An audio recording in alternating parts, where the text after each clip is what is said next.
As you mentioned, especially some of the more progressive members, some of the very pro-union members, they want to give workers what they want here. It's unfortunate that we're here because I know the president told us all that this was solved long before the election. And now we find ourselves in the last moments, in the last hours, asking us to rush a bill to the floor. Republicans also say they are on board. And so I think you are going to see this hit that 60-vote threshold, but that may not be with all Democrats. You're going to need plenty of Republicans likely to get this over the line as well. Fascinating. And speaking of bipartisanship and pressure on Republican lawmakers, 12 Republicans last night signed on to a historic bill in the Senate that would formally enshrine same-sex marriage in law, despite a couple weeks of threats from GOP allies. All these votes held on. Now, that bill goes to the House as this railway bill starts in the House and then goes to the Senate. Mary Bruce, on a busy day at the White House. Thanks so much. Thanks, Brad. Next up on Start Here, talk about ignoring the picket line. We'll talk about how Chinese leaders are responding to protesters after the break. This is ABC News Live. The crush of families here in Poland. At refugee centers In Putin's Russia. On the ground in Ukraine. Close to the front line. Here at the White House. Destructive Cat 4 storm. Here along I-5. Boston is in the bullseye. Let's go. We made it. ABC News Live, America's #1 streaming news. Anytime, anywhere. Streaming 24/7 straight to you for free. Thank you for making ABC News Live America's #1 streaming news. With so much happening these days, it's hard to keep up. Things change hour by hour, minute by minute. The historic weather that's now unfolding. The worries on Wall Street. We're bringing you the Right Now. But a nationwide teacher shortage. The Right Now look at the day ahead. An alert this morning for dog owners and the key takeaways from the biggest stories. World News Now and America This Morning. America's #1 early morning news. Today does feel a little different. Early mornings on ABC News Live. All right, here we go. You ready? Let's do it. Yes, it's the show America wants and America needs right now. This is What Would You Do? Let's go. How are you? Yes. So what will you be watching Saturdays on ABC News Live? What would you do? Hey, I guess I just found out. The What Would You Do Marathon, 12 to 6 Eastern, every Saturday on ABC News Live. My favorite show. Tonight, we celebrate the best rapper alive. This is the Lil Wayne you know. Make some noise for this foreigner. Hey, This is the Lil Wayne you don't know. Who is Lil Wayne in 2022? This is Impact by Nightline. You have to stop, take a minute, breathe, look back and reflect and all that to actually feel something. I don't know how to do that. Now streaming only on Hulu. Zoo! 200! Oh, 200. 200 episodes of Dr. Pol. Music to my ears. It's been 10 years, and I'm still having fun. That rocks. He's got the moves that make your animals groove. Now we do the dance of joy. Yay! He's like the Justin Bieber of the Headlining the hottest barns. Shout out. It's a show you won't want to miss. I'm not going to be here forever. Maybe. The Incredible Dr. Pol. New episodes Saturdays at 9 on Nat Geo Wild. Bring your friends. Bring them on. If only there was a place in the morning to start my day. With a smile, somewhere to help me get in the know.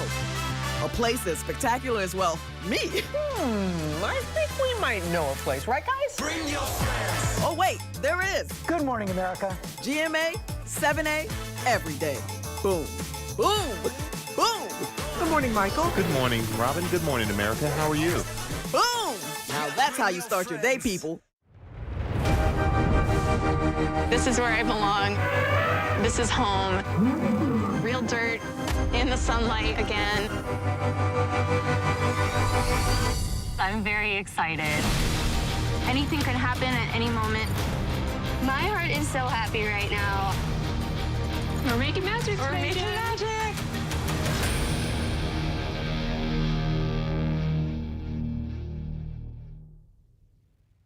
Friday, 2020 True Crime. A 15-year-old girl taken by a 50-year-old man. No one could believe it. Do you think he preyed on you? He did. and he manipulated me. Friday night, exclusive new interviews with those closest to the case. He did, at one point, blame the devil. And the stunning police interview never before seen. 2020. That explosive secret was about to be revealed. Friday night at 9/8 Central on ABC. ABC News, America's #1 news source.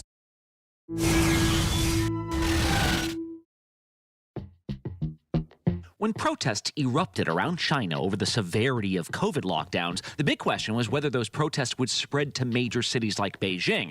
That question now appears to have been answered. All of that has put the spotlight squarely on the government of President Xi Jinping, the architect of this policy.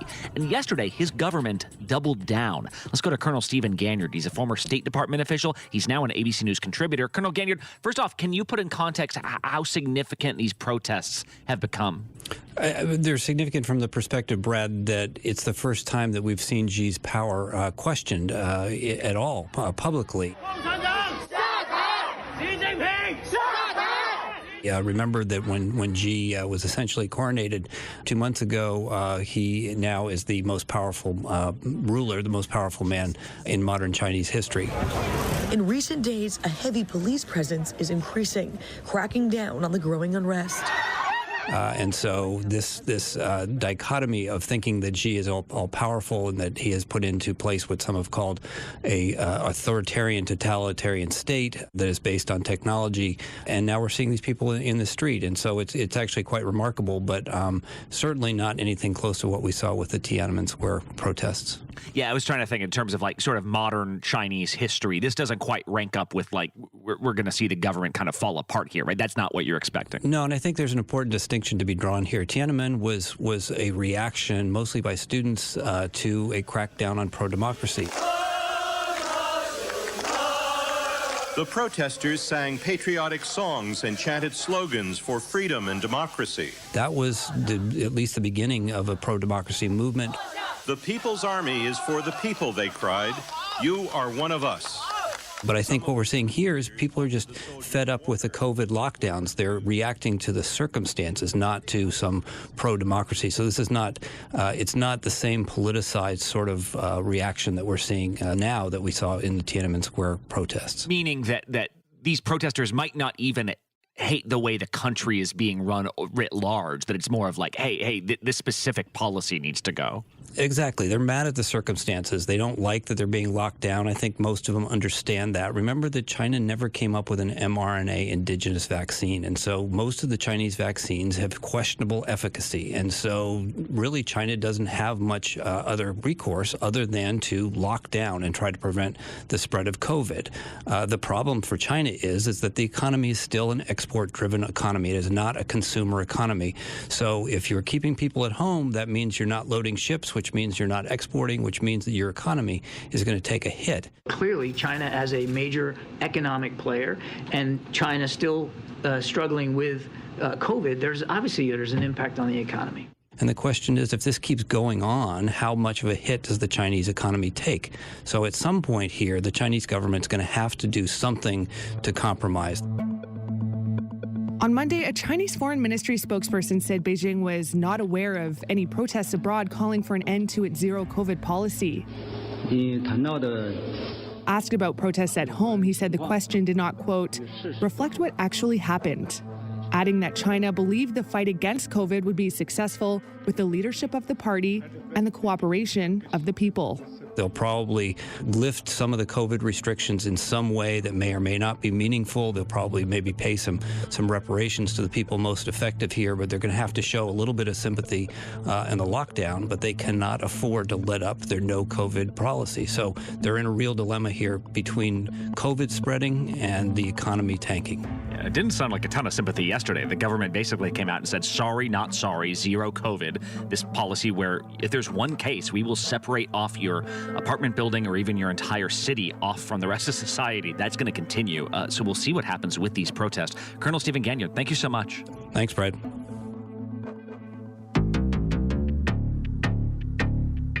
A major issue in these midterms was policing. On a national level, how would lawmakers try to shape policing priorities in this country? At the local level, of course, the issues did not go away when Election Day passed. If anything, they become more pressing. The problem Philadelphia does not need right now. Yes, the homicide rate ticks higher daily. The number of police officers protecting the city is falling. Because many local police precincts actually have fewer cops on the beat right now than at any point in recent years. ABC's Jay O'Brien has been tracking this. And Jay, you actually spoke to a number of police departments in recent weeks, right? What are they seeing? Yeah, Brad. I mean, what they tell us is they've seen what's been described to us as a mass exodus of police officers. Departments across the country are down officers. L.A. is down about 500 officers, according to officials. It could be even more than that. New Orleans is down at least 300 officers from a few years ago.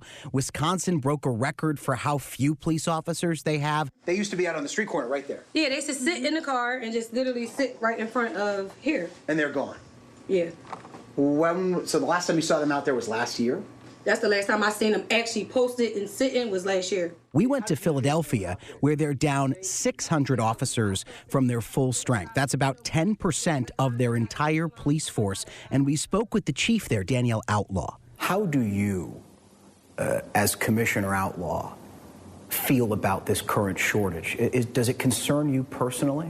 It absolutely concerns me. If a police officer does not have the tools that he or she needs to be effective, it can mean somebody's life, including that officer's life. And she told us recruitment is one of their biggest problems, as well as retaining officers. They're trying to convince that new generation of people to become police officers, to offset the shortage in their ranks, as well as try to hold on to the cops that they already have. So in addition to that, once you weed through your pool of candidates and you go through your vetting processes and then you get them through, we have a 9.5-month academy. Once you get them through the police academy, that number that you started with is quite frankly a lot smaller than what you started with. So there was a city report that found Philadelphia has to triple its recruitment of police officers over the next 3 years to make up for even worse shortages. And Outlaw told us directly she doesn't see that happening. And why are they leaving, Jay? Like, is there a reason that they're all leaving in sort of the same fashion across the country? Well, and that's one of the biggest questions, is what is driving all of this? First and foremost, it's best for my family. I get a lot more time with my kids, more time with my wife. So that's obviously a big part of it. The second part of it is, I guess you'd say, for my mental health. We've heard from some police officers who just feel burnt out, that other shortages in their departments have this compounding effect, right, where you get more burned out because you're having to fill in for people that are gone. We have to prioritize, meaning what's the most critical threat to life and or property, and then we have to go from there. So we also heard from cops who said that they could find better opportunities elsewhere. Our young police officers are not necessarily going to other police departments. That would be one thing. Yeah. They're leaving policing altogether. There were some that went into IT. There were some that went into retail. In Fairfax, Virginia, that we also went to, one person, they said, we've even had a person leave to go be a farmer because the pay was better and it's a safer profession. Wait, is this just like quiet quitting, but for cops, Jay? Is the same issues driving the rest of the economy? I think there's a lot of cops that got caught up in this so-called Great Resignation. Chief Kevin Davis of Fairfax, Virginia, who we also talked to, told us pretty much that exact same thing. They have a lot of options, and young police officers today will spend a couple or even several years in our profession, and they may be inspired to do something else. And unlike days gone by, they'll go do something else. So our resignations last year actually outpaced our retirements. But then there are also cops who are leaving because they feel undervalued. This officer, seen in the photo removing the word defund outside the police department, is now working for a different suburb. They reference defund the police rhetoric and things around protests that you saw in the summer of 2020. No justice! No peace! No resistance! Police! Was this happening before the summer of 2020, this shortage on the horizon, or is it really a result of that? I wouldn't say it was a result of that. I think it got worse. The numbers were declining prior to this, but it absolutely got worse during the summer of 2020. Well, and you bring up kind of an interesting question of how much this is an effect of what cops have done in the past, and then that leads to resentment, and then police are frustrated by that resentment. I'm wondering how big of an issue these numbers actually are, because part of the defund the police movement was to maybe ask police to do less, right? To be in fewer schools, to be called to fewer scenes. Is it possible to have fewer cops and still be effective? And a lot of the departments we talk to, they want elements of that. They don't want police officers going to mental health calls when potentially there could be someone else more qualified. They don't want to have to do some of the more civil service techniques.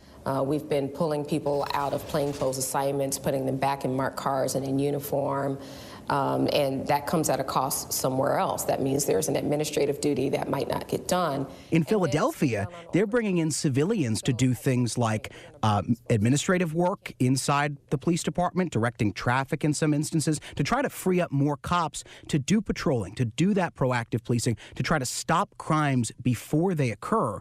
But it has this effect because, particularly in a city like Philadelphia, they're seeing a massive spike in homicides while they're also dealing with this police shortage. What do you want to see? What I want to see is a presence on the streets. I want to see a presence on the streets to maintain some type of control. We spoke with activists in Philadelphia. Jamal Johnson is one of them, who said he went from protesting police brutality a few years ago to calling for more cops on the streets. You believe there's not enough police to keep the peace? We know there's not enough police. Because of this surge in homicides, a record-breaking number of homicides last year and a really high number of homicides this year. Yeah, and you got to think there's probably frustration from police who were always taught, like, stop people from doing crimes, and yet they're not seeing all the same crimes prosecuted, right? So in a city that isn't prosecuting car break-ins as much as they might have in the past, now you're sort of powerless watching car break-ins happen all the time, and you're like, why do they even want me here in the first place? How do you stop the exodus, Jay? Like, you kind of mentioned this earlier, but are there actual solutions here? Well, they're trying to hold on to the cops that they have, and they're asking for more funding to make the job more attractive, increase pay, perhaps increase promotions, increase things that make the job tenable. But also there are those impacts of the job that you can't get away from, like it's hard to spend time with your family. It is an unsafe job. So that is one of the issues that they're confronting. You know, everyday things that people take for granted that as a peace officer, you miss out on a lot. You know, you end up losing a lot of hours in life. So that definitely plays a big part in it. Another is they have to attract this new generation of cops, as I said. They have to attract millennials. They have to attract Gen Z. They're trying to do that now, but one of the things they're finding is that the recruits that they're really pulling are the most dedicated of recruits, the people that have always thought that they wanted to be cops and didn't think they wanted to do anything else. So they want those people to come in, but they also have to find some other people that maybe thought to do other professions that now realize policing is for them. Right, and try to convince those people that this might not be your granddad's police department. That could be a positive for some of the recruits. All right, Jay O'Brien, really interesting reporting. Thank you so much. Thank you. And one last thing. Fashion is all about being bold and unapologetic, but the luxury brand Balenciaga has had to apologize multiple times in recent days, and now several notable names are in hot water because of it. We're gonna go ahead and just turn these into kitchen rags to clean my toilet. That's how I feel about Balenciaga. It began with a photo campaign featuring little kids holding these purses that look like teddy bears, except the teddy bears they're playing with are dressed in bondage gear. Leather straps, mesh shirts, one of them has what looks like bruised eyes. Do you look at this and think, oh, they're advertising adult purses? There was an immediate backlash from people calling this exploitation. After all, kids don't know what kind of adult themes they're being paired with. One child was photographed in front of a bunch of wine glasses. Some went so far as to say the series was glamorizing sexual abuse. Will I be wearing them or using them? Absolutely not. It's disgusting. Balenciaga ended up apologizing and took down the photos. Well, just hours later, they had to pull a different campaign. People with responsibility should be eyeing these campaigns. Clearly, whoever was in charge at Balenciaga failed at this. In one of these photos, there are no children, just a $3,000 purse on a desk. Except, if you look closely at all the papers scattered on that desk, it appears to be a court ruling. If you look really close, you realize this is the text of a 2008 Supreme Court ruling on child pornography. This prompted an even bigger backlash. How about we hit Balenciaga where it hurts them the most? Their pockets. There's a lot to be thankful for today, but it ain't this Balenciaga. Balenciaga said it was completely accidental and is now suing its own advertising agency over this photo, claiming the team that arranged the photo was extraordinarily reckless or even malevolent. They're also suing the set designer whose job it is to lay out the shot. Her agent, though, says she was just using props from a local prop house and that Balenciaga had their own people on set. They could have overruled her at any time. Balenciaga says we strongly condemn abuse of children in any form. We stand for children's safety and well-being. But they're not the only ones under pressure here. This has also forced some of its biggest ambassadors to weigh in.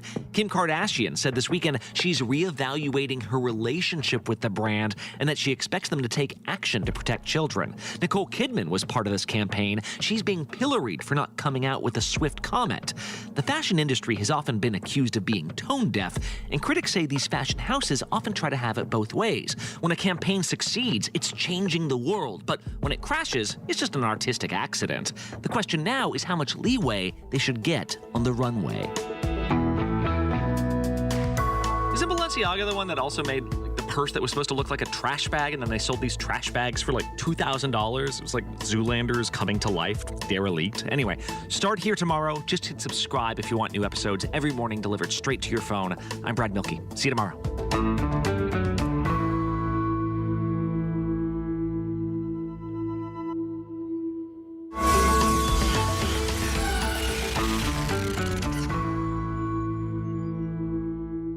ABC News, America's #1 news source.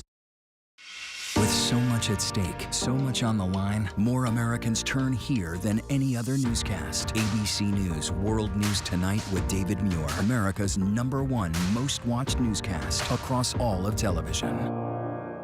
It's lunchtime in America. So, what are we serving up? Well, how about everything you need to know? You got me feeling like your health, your money, breaking news, exclusives, pop culture, and with the biggest stars. Music, trends.